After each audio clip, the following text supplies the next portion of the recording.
Hello, everyone. If this is your first video of mine, my name is Raelan. I am super excited. I have Lauren Gianmarco with me today. She is here to talk about her full recovery story from chronic fatigue syndrome, or ME/CFS. So it's so nice and so exciting to actually get to talk to you sort of in person. So thank you for doing this today. Well, thank you. I'm excited about this.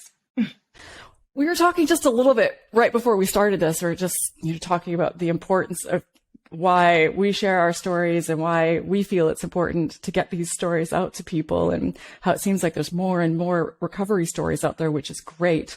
I remember when I started this channel thinking, I want to share full recovery stories, but then I thought, I'm going to run out in about a month. Like, how many can there be? No, it's just never ending supply, which is just amazing. So many people are getting past this, which is so inspiring. Yeah. I found when I was first sick with CFS, I found few recovery stories, but now I feel like there's so many. So I really appreciate what you do so much, because I think it's helping to give a lot of people hope when you're sharing feedback from others that have been through it and have come out on the other side. Yeah, and a massive thanks right back at you. If it wasn't for people like you that were willing to put yourself out there and share your story, I wouldn't be able to do this. Right. So speaking of stories, why don't we get to yours? I know a bit about your story, but I actually don't know tons, and people watching might not know anything. So can you take us back and tell us a bit about your journey? Sure. So I would say that it was probably maybe 20 years of symptoms on and off. And then in December of 2019 was when I became the most sick with CFS. And I think it was truly because of a combination of doing too much physically, a lot on my plate, and then a lot mentally, emotionally. So it became this perfect storm and my body shut down. I was working full time. I also had a part-time small business I was running. I was traveling quite a bit, going through a divorce at the time. And I thought I was eating pretty well and my sleep was okay. But now that I look back in retrospect, I'm like, wow, I was not as healthy as I could have been.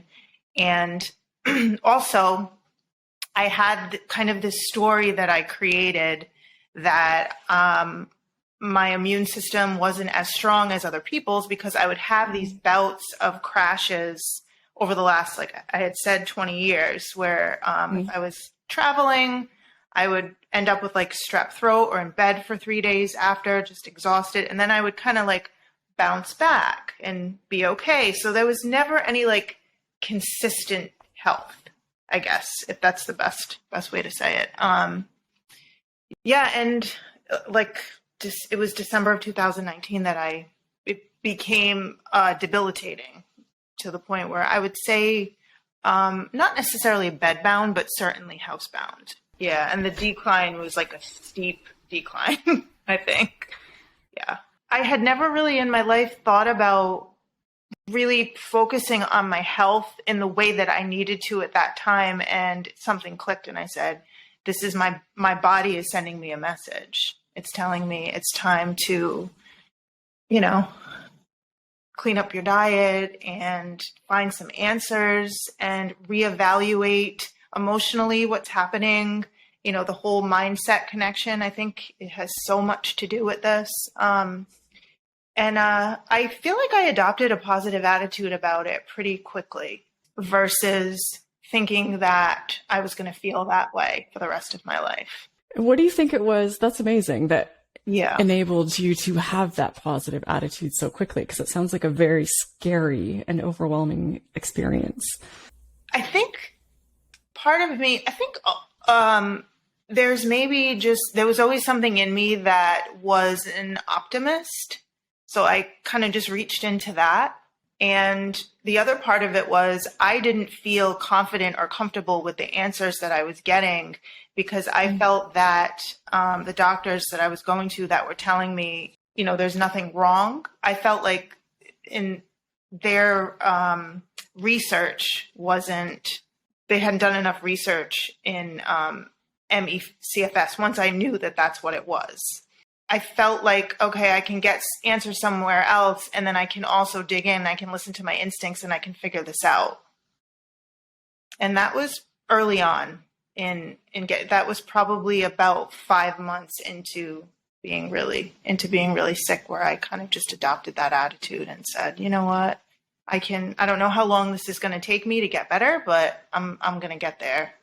Yeah, I've always noticed that because I've been following you on social media for quite a long time. And I know it's easier to put a more optimistic face in social spaces, but I've just always been very impressed with your attitude and your outlook on things. Very optimistic, very hopeful. So it sounds like from the doctors, you weren't getting much. What did that look like? Did they just sort of say you're fine and send you on your way? Or how did that go? Initially, it was, here's some more antibiotics, that'll just clear up these throat infections that you keep getting. And you're going through a lot right now, so maybe it's just stress, and you also work a lot, so you're probably just tired. So just keep resting. If nothing clears up, come back in a few weeks. And then when it was like 3 months later, and I still felt exactly the same, maybe even worse, and I still got no answers after. So I had so much lab work, so much testing I went through. I was at the doctor's, I feel like every other week. It was like, oh, here she is again. Like, what's wrong this time?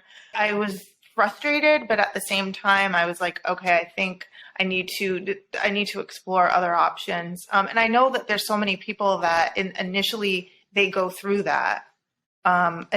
Just from watching, some of the videos that you've had, it seems like that's the answer that people get, that everything's fine. And then until you really start to dig in and just kind of calm yourself down and think about other options, that's kind of when things change. That's when they changed for me. So I stopped going to the doctors. I just canceled appointments. And I found a naturopathic doctor. And that's when things started to get better. All right. So was it coincidentally when you found the naturopathic doctor, or did they have something for you that helped launch you in the right direction? I think it was. I think there's two parts to this. I don't ever want to dismiss that there is like a physical aspect to this, where there are sometimes things going on in your body that are causing your immune system to not function at the highest level. So for me, it was gut health issues, and that was very evident in the lab work I had done with the naturopathic doctor. And then they also detected Lyme that they said could have been there for 10 years. So for me, it was like, okay, I need to focus on diet. And then I also went into a recovery program for chronic fatigue and had a mindset coach and just a broader understanding of the body as a whole. And I started reading a lot. So I read your book. I read another book, When the Body Says No. So then I was like, okay, here's gut health issues. Here's some emotional triggers happening and that mind-body connection. Then I started to, maybe it's like a placebo effect. I don't know. I think something kind of clicked where I was like, I can get better. I don't know how long it's going to take me, but I can start to kind of, instead of focusing on symptoms all the time, I can look at my body and say, this is where our bodies are so intelligent. And once we start giving our body, I think what it's asking for, once we pinpoint that, we can slowly get better. Yeah, it's interesting. And I'm very cautious to jump to any conclusions because I'm not a scientist and this is all anecdotal. But from the people that I've talked to, so many people, not everyone, so many people mention gut health. So I just always think this has to be something at least worth considering if you're really sick, something looking into, something to talk to your doctor about, because it's just something that I hear over and over and over again. That one and managing stress and our autonomic nervous system, those seem to be the big ones. There are many other things as well. Of course, everyone's situation is unique. So how quickly did things start to turn around? What did that look like for you? So I noticed a slow turnaround in the beginning. So I would still have weeks where I didn't feel well. I would rarely leave the house, but when I was inside my house, I was increasing my physical capability slowly. So this is probably, I would say, over the course of, say, 3 months, where I would walk, just take little walks like around my house, and then just increase like a step or two each day. I was very strict about my sleep routine. So I would make sure that even if I had that wired and tired sometimes happening, but I would still make sure that after a certain time, there was no screen time happening. So no TV, no cell phone. I would do a lot of journaling at night. I was trying to focus on calming my nervous system as much as I could in the evening, so that I could get into the most restful sleep that I could, because I started to understand that when we sleep, that's when our body does so much of the repair that we need. And then it just slowly got better. And then I would say, I feel like, a lot of people say, well, when did you know you were fully recovered? And I would say when it was just a couple of months or a few months had gone by and I was full energy, able to walk, 2-3 miles with no payback, go into the office, 4 days a week with no problems, never feeling sick. It was just this very gradual thing that happened. It did not happen overnight. It was probably about 1.5 years. Once I started to get better, I never went backwards. And I know that that's different for everyone. I'm just, kind of speaking for myself. But for me, it was gradual, and I just kept progressing. It helps me, like, it's a motivator too, I guess, to talk about it, because it makes you realize like how far you've come and all that.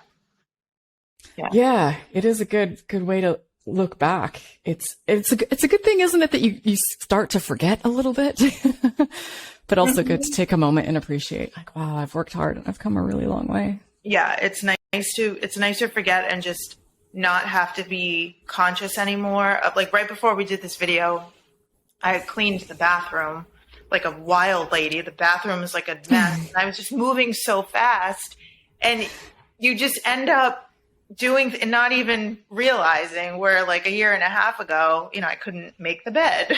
So yeah, little things like that. It gives you a very different, deep appreciation for so many things. Few things in the world make me happier than seeing people get out of this, because this is such a hellish illness. It can be anyways, just really a nightmare. So every time someone gets past it, it's just, it just gives me shivers. I'm really excited for you. Yeah. People getting their life back. Yeah. Yep. And I think, and end up like healthier. Yes. Yeah. It's not even our health back. We need a new term for it. At least we get something for all the hell we go through. Right. Yeah. Yeah. At least you come out the other side a bit shinier, a bit happier, a bit healthier than when we went in. A better immune system and like the ability to sleep really, really well. That's how I feel about myself. Yes. Oh my goodness. Yes. I used to think I was just sort of biologically broken and I just couldn't sleep. And then with CFS, it got way worse, like way worse. And then now I can't believe I'm still not a champion sleeper, but I'm so much better than I used to be. Yeah. This is incredible. So many things about me I assumed pre-CFS were just permanently broken in my body. Like so many things were off, like my menstrual cycle was crazy. Sometimes I go 6 months without having my period. And I'm just like, this is just how I am. And then after I healed from CFS, it's 100% perfect. Like just my gut is good. I no longer get these random yeast infections and UTIs and just all this stuff that used to happen to me, and getting the flu or colds 2-3 times a year, just not an issue anymore. So yeah, it's same here. All of those things are just gone.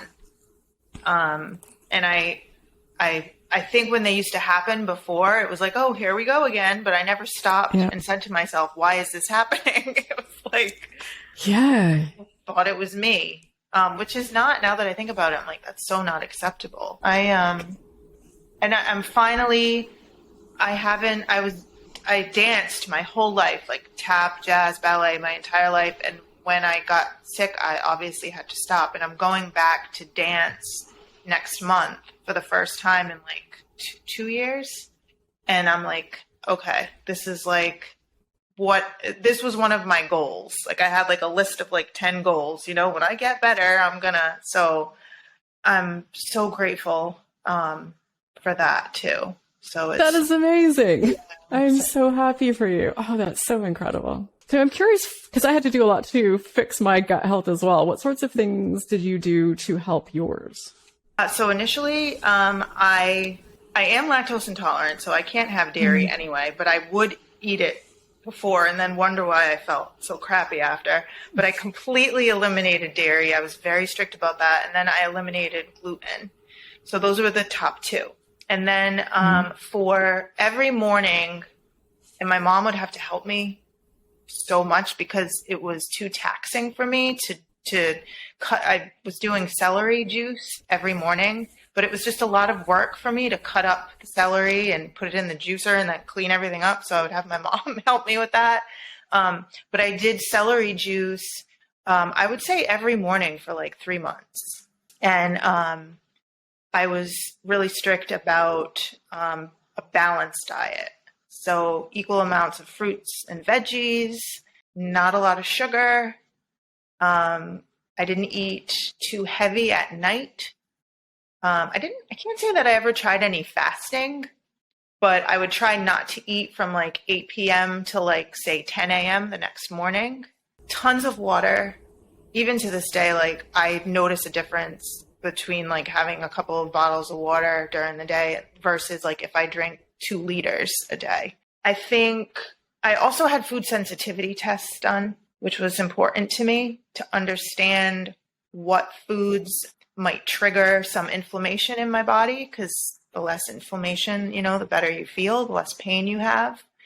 So I did a lot of research around foods that can cause inflammation in the body, but I wanted to specifically understand, because we're all different.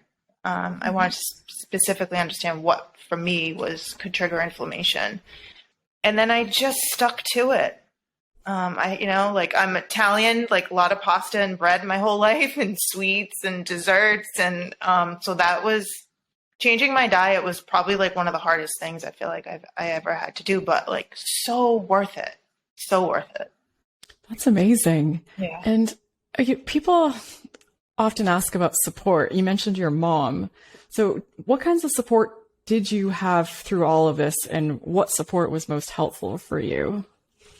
I would say the most helpful support was anyone who was like non-judgmental about what was happening. And fortunately for me, that was the closest people in my life. So like my mom and dad and my brother and sister.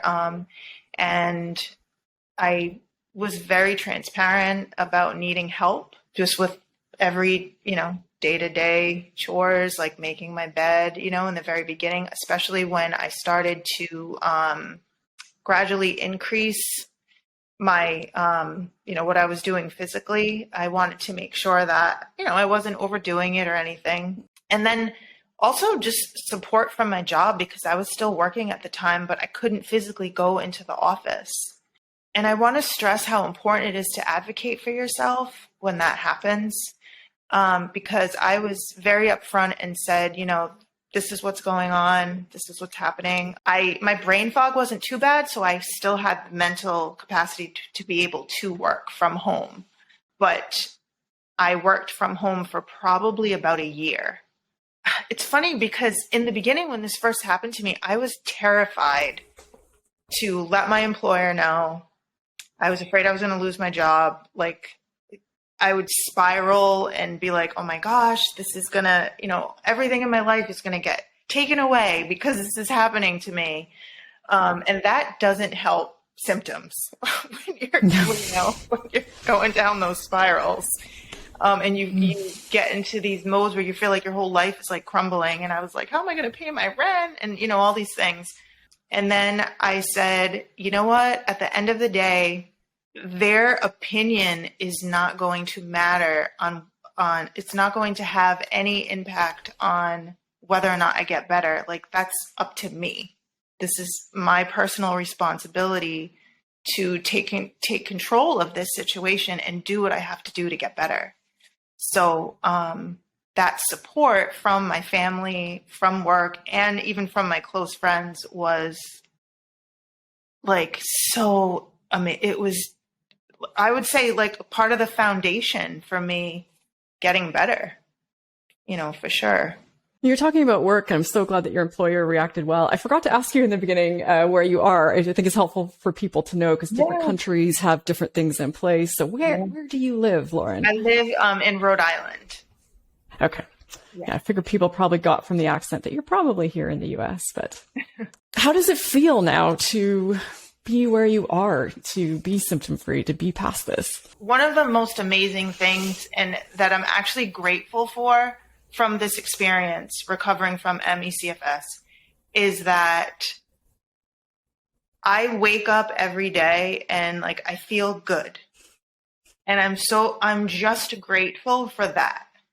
Like, a lot of times, it's so easy, I think, to cling to outcomes in life when things aren't going well, and that our happiness depends on that.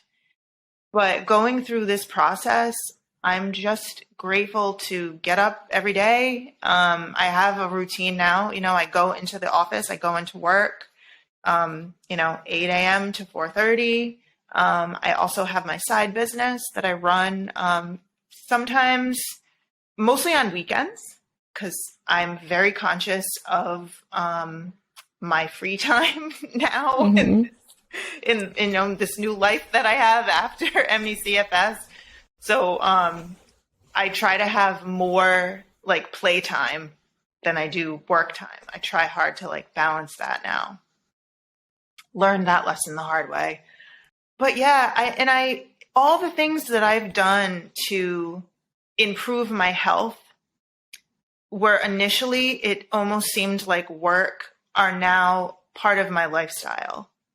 So the smoothie that I make every morning is just part of what I do before I'm out the door. The water that I drink, the supplements that I take, it's just like my everyday life. And I know it's supporting my body. I know it's supporting my immune system. When I go to bed at 9 o'clock, and I know that's like so early to some people, or like tomorrow night I'm going out to dinner with my parents, and I'm like, I could easily stay out until midnight, but like I still might come home, by 9:30 because I like to go to sleep early. Like, it's just part of my life. And yeah, I'm just grateful to be better, but to understand that our health is like, it's the most important thing, in our lives. It's what gets us through, day to day. So that was probably a very long answer, but that's how I feel. It was a perfect answer. And my mom always used to say something like that. She'd say, anyone who doesn't list their health as the number one priority in their life has never lost it. Yeah. Because as soon as you lose it, you realize that everything else falls apart. You can't be there for your family. You can't do anything else. So at some point during this process, you decided to start writing a book. What prompted you to do that? Yeah, so I was doing a lot of journaling when I was getting better. And when I was doing that journaling, I would do it a lot in the morning when I woke up and then before I went to bed. And I was writing out a lot of things that I was going through emotionally, things that I had to kind of let go of and release as I got my nervous system, back to where I needed it to be to begin the healing process.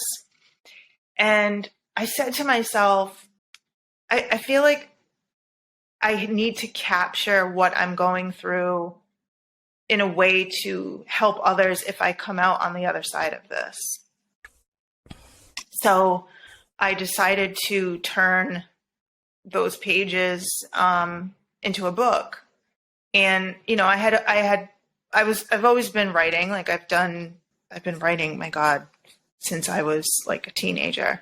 And I had self-published before, but I was just very inspired to help others and to also talk about the things and be very transparent about the things that I think triggered my illness in a way for people to read it and maybe recognize some of the things that they're going through themselves, or maybe they're not sick, but they could relate in another way. And it just became important for me to share my story because ME/CFS is such a misunderstood and undiagnosed illness. And it's sad, you know, in a way when you think about that. So the book for me is a way to just uplift, I guess, and inspire people and just share my story, you know, about what I went through. I think that's amazing. We need more, the more information we can get out there, the more resources, the more insight and support, because this is such a poorly understood illness and there's just historically hasn't been a lot out there. So I think that's amazing. So what is the name of the book and when and where can people find it? So the name of the book is The Unbecoming. And right now I am in the process of the second stage of editing with my publisher, New Degree Press. So what they have done, the amazing people over there, is they've created this campaign around my book. And the campaign, it basically is support to raise funds to get the book out into the world. And then any of the money that I raise over my campaign goal, I'm going to donate to ME/CFS research. If you go to the link, what you're doing now is you're pre-ordering the book. And you're also supporting the campaign to get it out into the world when it's released in spring of 2022. And you also, there's all these little perks that you get if you pre-order. You get acknowledgement in the book, you get a signed copy. So yeah, that's where I'm at right now. And there's also a video on there on the link that just talks more in detail about the book.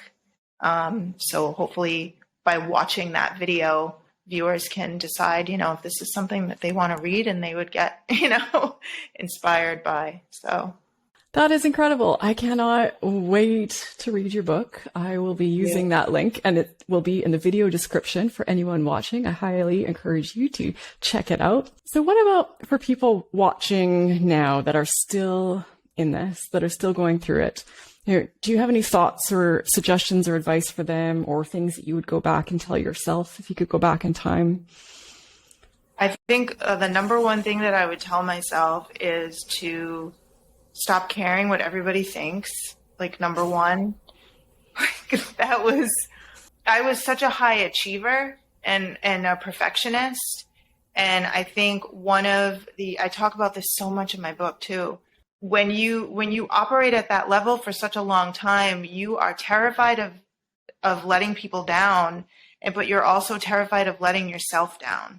Just getting quiet and sitting with yourself and really listening to your body and saying, just every day, what do I need to do today that's going to get me to where I want to be, you know, in the future? What's like one thing, even if it's like, if you're bedbound, sitting up in bed, you know, making that effort, even if it's drinking more water, you know, researching something. There's a lot of free resources. I mean, we have, you know, access to the internet. So it helped me so much just to research and understand what was going on with my body and kind of drown out all of those voices that are saying, when they start to come in. I used to talk to myself a lot. I probably, living alone, like going through this, I probably looked like a crazy person. But I would talk to myself so much when those negative voices would come in and say, like, you know, what if you're like this forever? You know, what if, you know, and I would just kind of say to myself, like, I'm calm, I'm safe, I'm going to be okay, I'm alive, I'm doing what I can, you know, just those little pep talks. That eventually, I believe, rewires your brain for health. I strongly, strongly believe that. And like, I totally get when you're having a bad day that you don't want to do that sometimes, but like, it's helpful just to give yourself pep talks, you know, and write down if you're having a bad day, maybe the week before you had a good day. So write down, you know, what you went through that good day, you know, and to remind yourself. So yeah, there were a lot of it is so much mindset. I say that all the time, but I think it's a big part of it.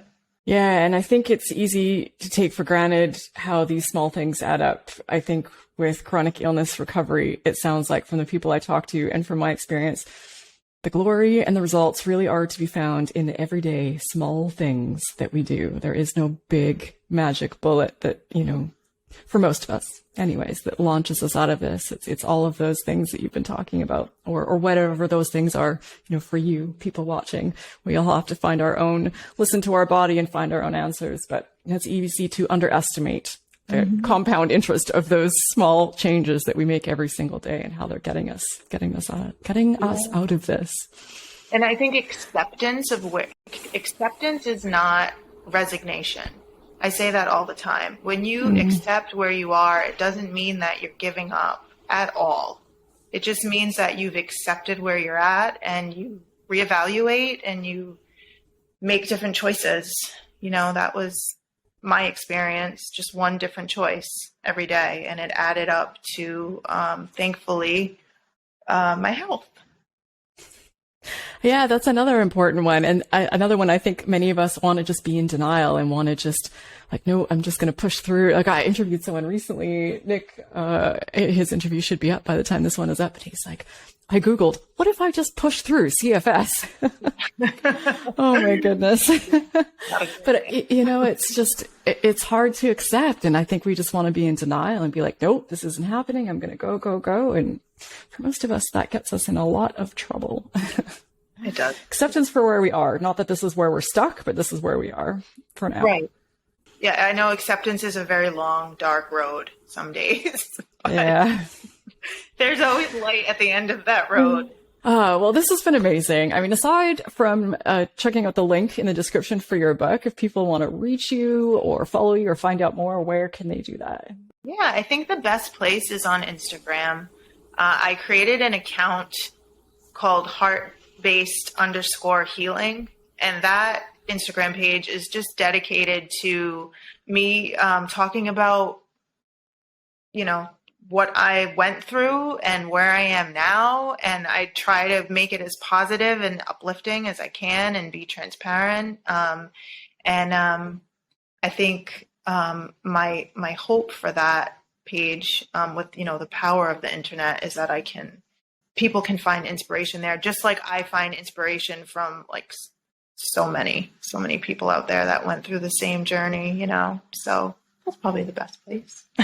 Excellent. I'll make sure that's in the video description as well. Yeah. And I think social media, if used, you know, appropriately, can be a really good support as well. If you keep some good boundaries and just find yourself those optimistic, recovery focused people, it can be a really great support and motivator for your journey. So, yeah, I think so.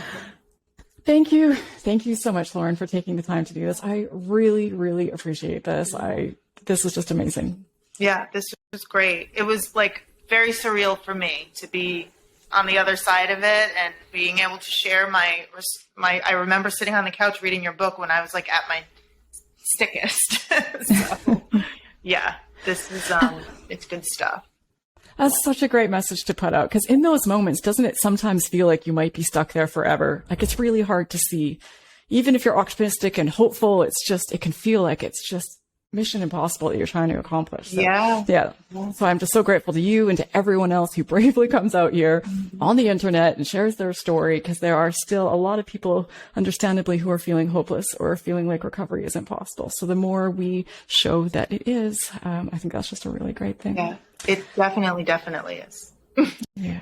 And thanks as always to everyone who is watching. I look forward to your comments. I'm sure Lauren does as well, and would be happy to answer any questions you have here also. So yeah, I guess that's it for today.